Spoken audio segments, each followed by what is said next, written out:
Do you understand the soul and self?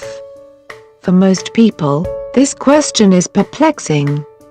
Because we live in a world of hardcore pressure, we often strive to earn success, money, and for many of us, fame. Presently, we strive in a highly competitive world, often running faster than time allots us.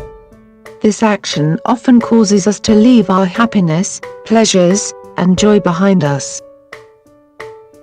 Many people tend to forget that the race causes them to forget the true meaning of happiness. That happiness is within, which means we have to find our identity. We see this as true. Anyone that understands identity theft knows the precious meaning of finding his or her identity.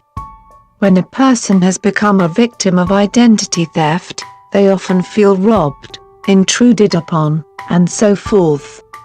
This is because in fact they have someone else has established his or her identity in a large way. Still, this person has some aspects of him that the thief cannot take away. The person can restructure his life and take back what is rightfully his. Keep in mind, in this situation, it is 10 times more difficult than in common situations, but it can be accomplished. The results of our intensify stress, anxiety, worries, tension, etc. captivate us and grips us until we feel like giving up. We must come out of the web others and ourselves weave. We must understand the inner self and soul to discover our identity. Many people these days, however, don't fully comprehend the hidden meaning of their own life. We all have a purpose in life despite we may fail to set goals. Each of us has a precise purpose, but in the heated race to succeed, people are often pushing behind their most important purpose of life, that is to attain the hidden self. Understanding the soul and self is important. One should start by developing his or her self-esteem. If you demoralize self, you will not have the strength to explore your authentic self.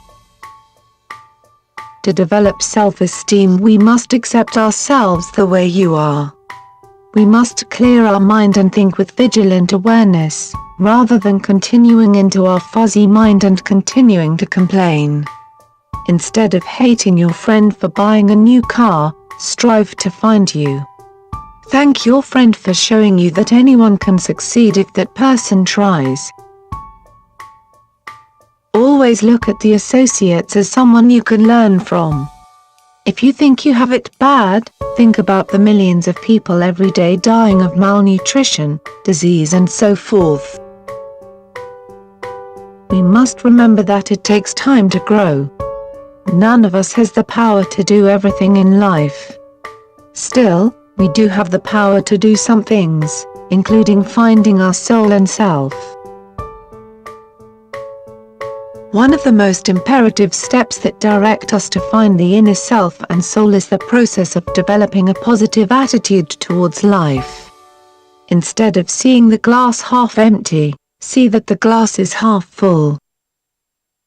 We should not complain about what we don't have.